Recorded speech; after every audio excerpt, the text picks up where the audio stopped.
नमस्कार दोस्तों, आप सबको हमारे YouTube चैनल क्रॉनिक्स कैनवस पर स्वागत है। आज हम भारत के एक दुखद घटना जालियांवाला बाग के बारे में जानेंगे।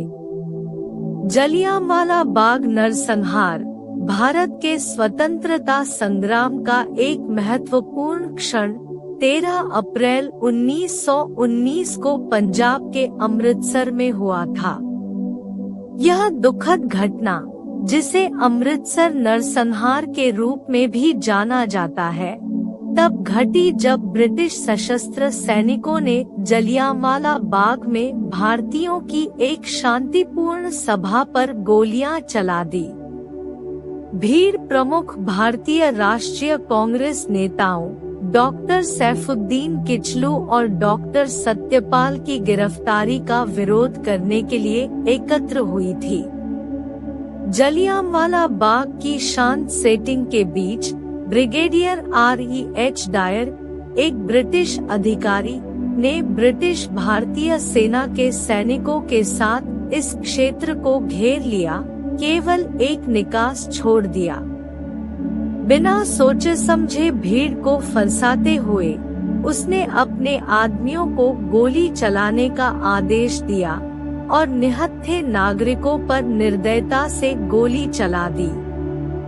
लोगों द्वारा भागने की पुरजोर कोशिश करने के बावजूद सैनिकों ने गोलीबारी जारी रखी, जिसके परिणामस्वरूप भीषण जनहानि हुई। हताहतों की संख्या का अनुमान अलग अलग है। 379 से लेकर 1500 से अधिक व्यक्तियों तक, 1200 से अधिक अन्य लोग गंभीर रूप से घायल हुए और मरने से बाल बाल बचे।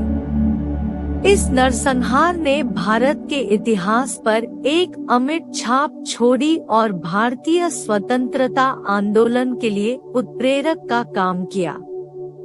इससे आक्रोश की लहर भड़क उठी और ब्रिटिश शासन की व्यापक निंदा हुई। इस घटना ने महात्मा गांधी को गहराई से प्रभावित किया, जिससे भारतीय राष्ट्रवाद और ब्रिटिश साम्राज्य के खिलाफ अहिंसक प्रतिरोध के प्रति उनका समर्पण और बढ़ गया। इस दुखद घटना ने औपनिवेशिक शासन की क्रूरता को रेखांकित किया और भारतीयों को स्वतंत्रता की तलाश में एकजुट होने के लिए प्रेरित किया। जलियांवाला बाग नरसंहार के बाद भारतीय लोगों की सामूहिक चेतना जागृत हुई, जिससे ब्रिटिश उत्पीड़न की बेड़ियों से मुक्त होने के उनके दृढ़ संकल्प को बल मिला। यह घटना एक रैली बन गई, जिसने देश भर में भारतीयों के अपने अधिकारों और स्वतंत्रता के लिए लड़ने के संकल्प को मजबूत किया। जलियांवाला बाग नरसंहार का कारण। जलियांवाला बाग नरसंहार का मार्ग प्रथम विश्व युद्ध की जटिलताओं और भारत में बढ़ती उपनिवेशवाद विरोधी भावनाओं के कारण प्रशस्त हुआ था। युद्ध के दौरान ब्रिटिश भारत ब्रिटिश युद्ध प्रयासों के लिए सैनिकों और आपूर्ति का एक महत्वपूर्ण स्रोत बन गया। भारतीय सैनिकों और श्रमिकों को पूरे यूरोप, अफ्रीका और मध्य पूर्व में तैनात किया गया था, जबकि भारतीय अधिकारियों ने पर्याप्त संसाधनों की आपूर्ति की थी। हालांकि बंगाल और पंजाब उपनिवेशवाद विरोधी गतिविधि के केंद्र के रूप में उभरे। 1914 और 1917 के बीच की अवधि में संयुक्त राज्य अमेरिका और जर्मनी सहित दुनिया भर में भारतीय राष्ट्रवादियों द्वारा विभिन्न षड्यंत्र रचे गए।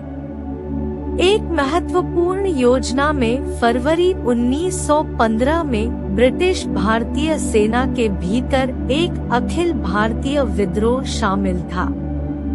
यह विद्रोह तब विफल हो गया जब ब्रिटिश खुफिया ने हस्तक्षेप किया, जिससे प्रमुख व्यक्तियों की गिरफ्तारी हुई और पूरे भारत में छोटी रेजिमेंटों और चौकियों में विद्रोह को दबा दिया गया। इन चुनौतियों के बीच अंग्रेजों ने भारत रक्षा अधिनियम 1915 लागू किया, जिसने भारत में क्रांतिकारी आंदोलन के डर से प्रेरित होकर नागरिक और राजनीतिक स्वतंत्रता को कम कर दिया। पंजाब के उपराज्यपाल माइकल ओडायर ने एक प्रमुख उपनिवेशवाद विरोधी ताकत गदराइट आंदोलन के साथ प्रांत के जुड़ाव के कारण इस कानून का पुरजोर समर्थन किया। इन घटनाओं की परिणति ने 1919 में दुखद जलियांवाला बाग नरसंहार के लिए मंच तैयार किया, क्योंकि पंजाब के अमृतसर में ब्रिटिश अधिकारियों और भारतीय जनता के बीच बढ़ते तनाव विनाशकारी चरमोत्कर्ष पर पहुंच गए थे। रॉलेट एक्ट 1919 में रॉलेट एक्ट की शुरुआत ने भारत के राजनीतिक परिदृश्य में एक महत्वपूर्ण मोड़ ला दिया, जिससे व्यापक अशांति और असंतोष फैल गया। जवाब में स्थिति की गंभीरता को रेखांकित करते हुए मोहम्मद अली जिन्ना जैसे प्रमुख नेताओं ने विरोध में अपने पदों से इस्तीफा दे दिया। गांधी जी ने दमनकारी कृत्य के खिलाफ प्रतिरोध के अपने आह्वान से भारतीय जनता को उत्साहित किया, जिससे क्रोध और विरोध में अभूतपूर्व वृद्धि हुई। प्रथम विश्व युद्ध के परिणाम का भारत पर गंभीर प्रभाव पड़ा।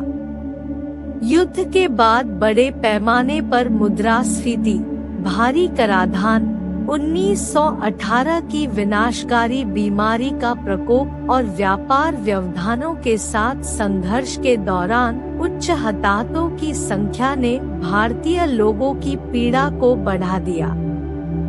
इन चुनौतियों के बावजूद युद्ध के दौरान निष्क्रिय पड़ी भारतीय राष्ट्रवाद की भावना फिर से जागृत हो गई।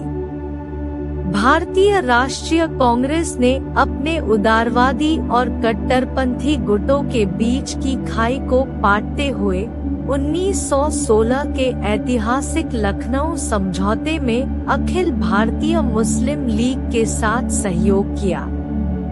1917 में मोंटागु चेम्सफोर्ड सुधारों सहित ब्रिटिश नीतियों में बाद के बदलावों ने भारतीय उपमहाद्वीप में संवैधानिक परिवर्तनों के प्रारंभिक चरण को चिह्नित किया। हालांकि इन सुधारों को अपर्याप्त माना गया, जिससे आंदोलन जारी रहा और अधिक महत्वपूर्ण राजनीतिक परिवर्तन की मांग की गई। इस पृष्ठभूमि में रॉलेट एक्ट एक उत्प्रेरक के रूप में उभरा, जिसने भारतीयों को औपनिवेशिक उत्पीड़न के खिलाफ प्रतिरोध में एकजुट किया। इस अधिनियम ने असहमति को दबाने के बजाय स्वतंत्रता आंदोलन की आग को भड़काने का काम किया, जिससे भारतीय जनता स्वतंत्रता के लिए अपनी साझा आकांक्षा के करीब आ गई। जलियांवाला बाग नरसंहार 13 अप्रैल 1919 को अमृतसर के जलियांवाला बाग में एक दुखद घटना घटी। स्वर्ण मंदिर के दर्शन करने के बाद हजारों भारतीय हरमंदिर साहिब के पास एकत्र हुए थे और 10 फुट ऊंची दीवारों से घिरे 6 से 7 एकड़ के मैदान बाग से गुजर रहे थे। राष्ट्रवादी गतिविधियों को दबाने के लिए कर्नल डायर 50 सशस्त्र सैनिकों की एक कंपनी का नेतृत्व करते हुए बाग में घुस गया। हो सकता है कि डायर ने जानबूझकर विशिष्ट जातीय समूहों से सैनिकों को चुना हो, जो अंग्रेजों के प्रति अपनी वफादारी के लिए जाने जाते हों। एक बार अंदर जाने के बाद बिना किसी चेतावनी या भीड़ को तितर-बितर होने का मौका दिए डायर ने प्रमुख प्रवेश द्वारों को सील करने का आदेश दिया। उसने अपने सैनिकों को भीड़ के सबसे घने हिस्से पर गोली चलाने का निर्देश दिया, जहां पुरुष, महिलाएं, बुजुर्ग और बच्चे सहित लोग निकलने की बेताब कोशिश कर रहे थे। गोलीबारी लगभग 10 मिनट तक जारी रही, जिसके परिणामस्वरूप निर्दोष लोगों की दुखद हानि हुई। यह नरसंहार, जो अब जलियांवाला बाग नरसंहार के रूप में कुख्यात है, तभी समाप्त हुआ जब सैनिकों की गोला बारूद की आपूर्ति लगभग समाप्त हो गई। डायर का इरादा, जैसा कि उसने बाद में कहा, सभा को तितर-बितर करना नहीं था, बल्कि भारतीयों को उनके कथित अपराधों के लिए दंडित करना था।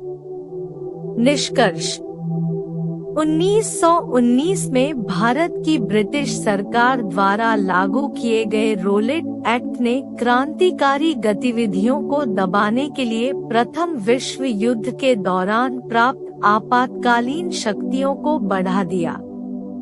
13 अप्रैल को पंजाब के अमृतसर में इन प्रतिबंधात्मक उपायों का विरोध करने के लिए जलियांवाला बाग में एक बड़ी सभा एकत्र हुई। दुखद रूप से ब्रिटिश सेना ने गोलीबारी की, जिसके परिणामस्वरूप 379 लोगों की जान चली गई और 1200 से अधिक लोग घायल हो गए। इस क्रूर घटना ने भारत और ब्रिटेन के बीच संबंधों को गंभीर रूप से तनावपूर्ण बना दिया और 1920 से 1922 तक महात्मा गांधी के असहयोग आंदोलन का मार्ग प्रशस्त किया, जो भारत के स्वतंत्रता संग्राम में एक महत्वपूर्ण मोड़ था।